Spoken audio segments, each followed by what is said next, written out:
MLA అవడానికి నీకున్న అర్హత ఏందిరా? మంచితనం సార్. మందు పోయించగలవా? గెలిస్తే లేకుండా చేస్తాను సార్.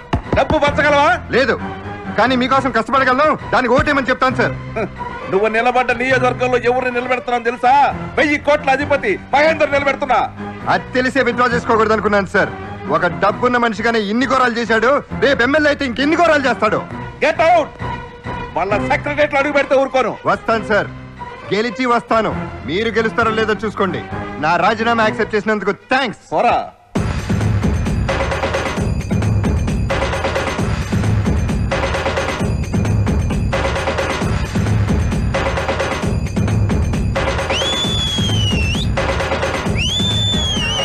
ఎలక్షన్ లో ప్రతి అభ్యర్థి కోట్లు ఖర్చు పెడుతున్నాడు. ఓటుకు 1000 రూపాయలు అంటున్నాడు. ఆడవాళ్ళకి చీర, మగవాళ్ళకి ముందు అంటున్నాడు. ఇలా కోట్లు ఖర్చు పెట్టిన వాడు ఖర్చు పెట్టిన డబ్బు తిరిగి సంపాదించుకోవాలనుకుంటాడా? మీ అందరికీ సేవ చేయాలనుకుంటాడా? ఇలా ప్రతి గెలిచిన నాయకుడు ప్రజల్ని మోసం చేస్తున్నాడు.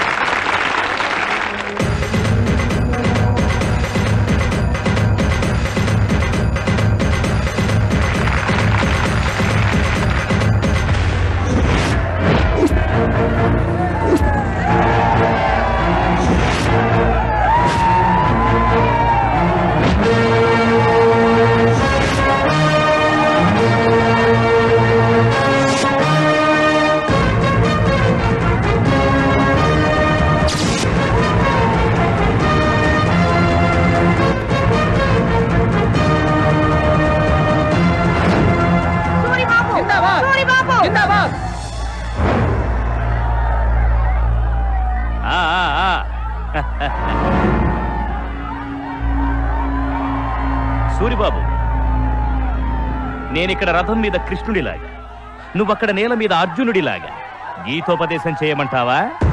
నా వెనక చూడు ఎన్ని కార్లున్నాయో. అది నా బలం, అది నా సైన్యం. చూశాను, అవన్నీ అద్దె కార్లు.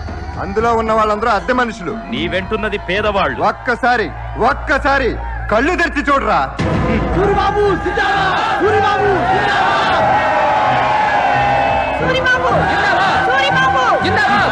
మొగుడు లేని ఆడది నీ సైన్యాధిపతే.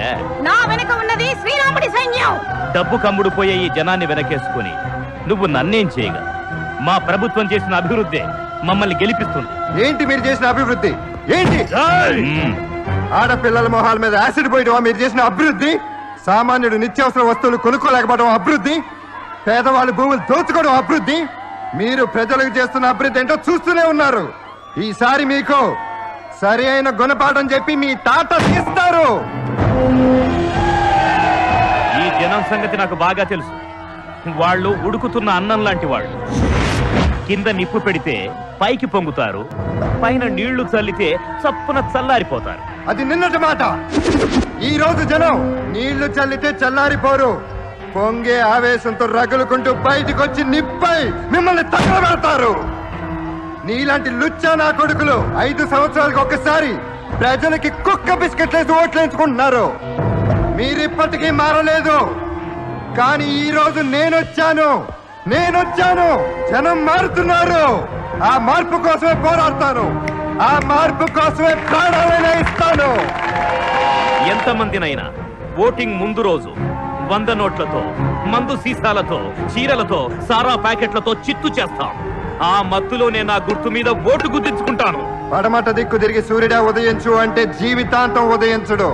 అదే ప్రతిరోజు తూర్పు దిక్కున వద్దన్నా ఉదయిస్తాడు. మీరే వాళ్ళ జీవితాల్లో వెలుగునిచ్చే సూర్యుడని భ్రమపడుతున్నారు. పడమట దిక్కు నిలబడున్న ప్రజల్ని తూర్పు వైపు తిప్పుతా. ఈ సూర్యుడు వెలుగేంటో చూపిస్తా.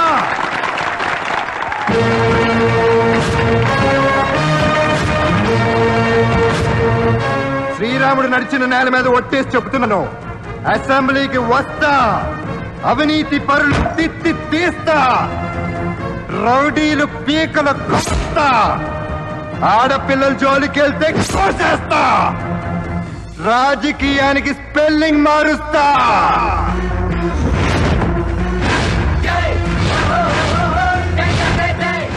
బావా, ఆ రోజు పిల్లని అడగటానికి వచ్చాం, ఈ రోజు ఓటు అడగటానికి వచ్చాం. ఈసారైనా మాట దక్కిస్తారా? అయినా మనందరం ఓటేస్తే గెలుస్తాడా? ఎలక్షన్స్ అన్నాక అయిన వాళ్ళందరూ ఓటేస్తే సరిపోదు, ఊళ్ళో వాళ్ళు కూడా వెయ్యాలి. ఎందుకు పనికిరాను అని అన్నావు. ఉద్యోగం సంపాదించాను. ఎలక్షన్లో పనికిరాను అంటున్నావు. ఎమ్మెల్యేగా తిరిగి వస్తాను. రండి.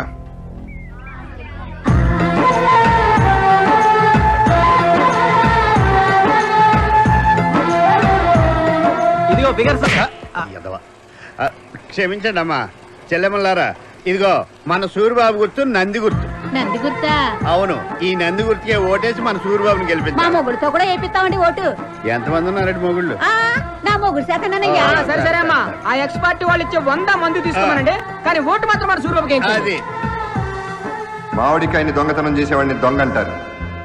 మరి మామిడి తోటను దొంగతనం చేసేవాడిని ఏమంటారు? దొరంటారా? అలాంటి దొంగ ధరలు వీధికొకరు తయారవుతున్నారు. ఒక్క క్షణం తప్పు చేస్తే 1825 రోజులు బాధపడాలి. మీరు బాగుపడాలంటే ఆలోచించి ఓటు వేయండి.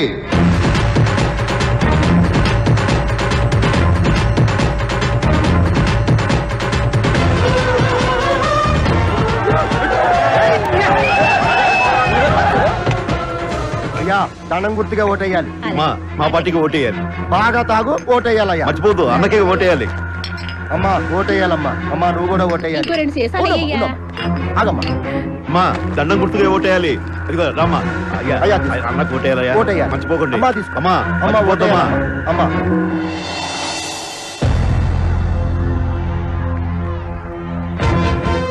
ఈ వయసులో కూడా నేను ఓటేయాలా?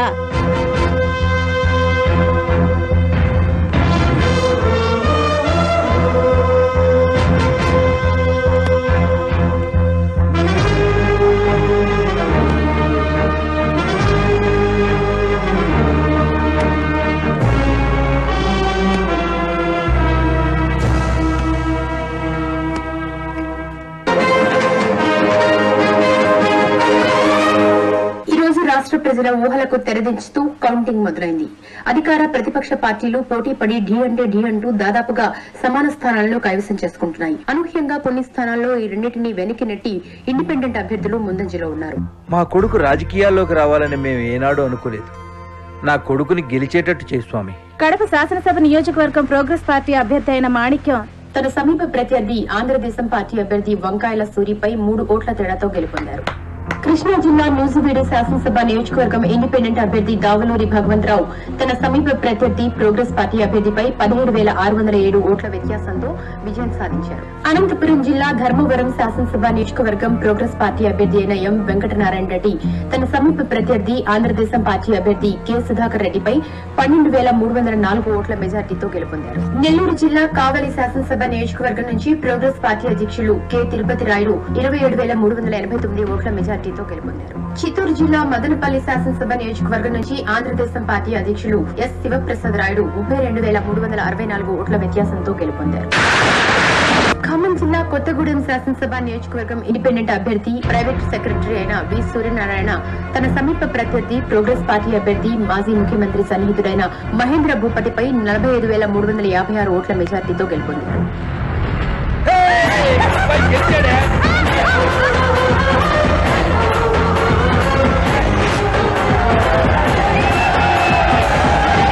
అధికారికంగా అందిన వార్త. శాసనసభ ఎన్నికల కౌంటింగ్ ముగిసింది. ఆయా పార్టీలు గెలుచుకున్న స్థానాల వివరాలు ఈ విధంగా ఉన్నాయి. ఆంధ్రదేశం పార్టీ 135 స్థానాల్లో, ప్రోగ్రెస్ పార్టీ 134 స్థానాల్లో గెలుపొందగా ఇండిపెండెంట్లు 25 స్థానాల్లో గెలుపొందారు. ఈ 24 మంది ఇండిపెండెంట్ ఎమ్మెల్యేలకి నువ్వే నాయకుడివి. నువ్వు వచ్చేలోగా ప్రోగ్రెసివ్ డెమోక్రటిక్ ఫ్రంట్ గా ఏర్పడి నిన్ను నాయకుడిగా ఎన్నుకున్నారు. నేను ఈ రోజే రాజకీయాల్లో కళ్ళు తెరిచిన పసిబిడ్డనమ్మా. కావచ్చు. ఉదయించే సూర్యుడు ప్రపంచం మొత్తానికి వెలుగునిస్తాడు. నువ్వు అలాగే కావాలి. వీళ్ళందరికీ నువ్వు నాయకత్వం వహించాలి.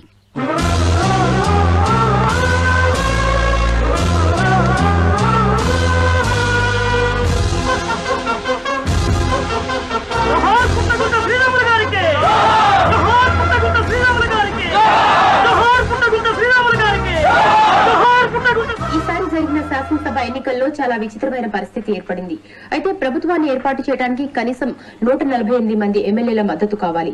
ఎవరికి సింగిల్ మెజార్టీ రాలేదు కాబట్టి హంగ్ పరిస్థితి స్పష్టంగా కనిపిస్తోంది. అయితే ప్రభుత్వాన్ని ఎవరు ఏర్పాటు చేస్తారన్నది వ్యక్తిగతంగా గెలిచిన 25 మంది ఇండిపెండెంట్ అభ్యర్థులపైన ఆధారపడి ఉంది.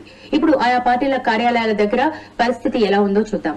ముందుగా 135 సీట్లు గెలిచిన ప్రతిపక్ష పార్టీ నేతను మా ప్రతినిధి సాయి ప్రశ్నిస్తున్నారు. అలాగే శిరీష. సార్, మీరు 135 సీట్లు గెలిచారు. ప్రభుత్వాన్ని ఏర్పాటు చేయాలంటే ఇంకా 14 సీట్లు కావాలి. మీరేం చేద్దాం అనుకుంటున్నారు? ఇండిపెండెంట్లుగా 25 మంది గెలిచారు కదా, వాళ్లలో 14 మంది మాకు సపోర్ట్ చేస్తారన్న నమ్మకం మాకుంది. ఎందుకంటే గెలిచిన 25 మంది అధికార పక్షం మీద ఆగ్రహంతో ఎన్నికల్లో పోటీ చేసిన వాళ్లే. అందుకే మా ప్రతినిధులు వాళ్లతో చర్చలు జరుపుతున్నారు. ఈసారి మేం గవర్నమెంట్ ఫామ్ చేస్తామన్న విశ్వాసం మాకుంది. అధికార పార్టీ అధ్యక్షులు మాజీ ముఖ్యమంత్రి కె తిరుపతి రాయని ప్రశ్నిస్తోంది. మాకు 134 వచ్చినాయి. గెలిచిన 25 మంది ఇండిపెండెంట్లు మా వాళ్లే. శ్రీరాములు భార్యకి టికెట్ ఇవ్వనందుకు రెబల్స్ గా నిలబడి వాళ్ళు గెలిచారు. వాళ్ళు మాకు సపోర్ట్ చేస్తారు. డెఫినెట్ గా నేను సీఎం అవుతాను. థాంక్యూ స్వప్న. ఇప్పుడు కీలకమైన 25 మంది ఇండిపెండెంట్లు ఏం చేస్తున్నారో చూద్దాం. నమస్కారం అమ్మా. నమస్కారం.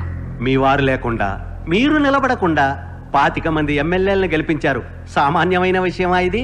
అసలు విషయం చెప్పండి. ఏముందమ్మా, పీడీఎఫ్ గా ఏర్పాటైన 25 మంది నాకు సపోర్ట్ చేస్తే నేను ముఖ్యమంత్రిని అవుతాను. 5గురికి మంత్రి పదవులు ఇస్తా. సరే, 10 మందికి మంత్రి పదవులు ఇస్తా. ఓకేనా? మరి మాకెవరికి మంత్రి పదవులొద్దు. సూరిబాబుని ముఖ్యమంత్రిని చేయాలి.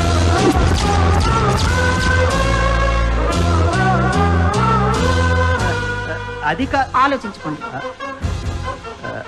అలాగేనమ్మా, మా వాళ్ళతో డిస్కస్ చేసి చెప్తాను. వస్తానమ్మా. ఏంటమ్మా, నేను ముఖ్యమంత్రి ఏంటి? నీకు తెలీదు సూరిబాబు. ఒకప్పుడు మంత్రులందరూ ముఖ్యమంత్రితో సమానం. ఇప్పుడు కాలం మారింది. ముఖ్యమంత్రిదే రాజ్యం. అన్నం తినాలన్నా, ఆయుధం పట్టాలన్నా, చేతికి బొటన వేలు ఎంత ముఖ్యమో, ప్రజలకు సేవ చేయాలన్నా, వాళ్ళ బాగోగులు చూడాలన్నా ముఖ్యమంత్రి పదవి అంతే ముఖ్యం. నా భర్త ఆశయాలు నెరవేరాలంటే నువ్వు సీఎం కావాల్సిందే. ఇంకొకసారి ఆలోచించండమ్మా. సీఎం వెనుక నువ్వు నిలబడి చేసిన ఎన్నో మంచి పనులను జనం చూశారు. ఒప్పుకో సూరిబాబు, మంచి మనసున్నవాడు నాయకుడైతే ప్రజలకు మంచి జరుగుతుంది. ముఖ్యమంత్రి పదవి కోసం కొన్ని వేల కోట్లు ఖర్చు పెడతారు. వాళ్ళ దగ్గర డబ్బు ఉంది, నాకెందుకు ఇస్తారమ్మా? నువ్వు రూపాయికి ఒక వైపే చూసావు, రెండో వైపు వస్తుంది చూడు.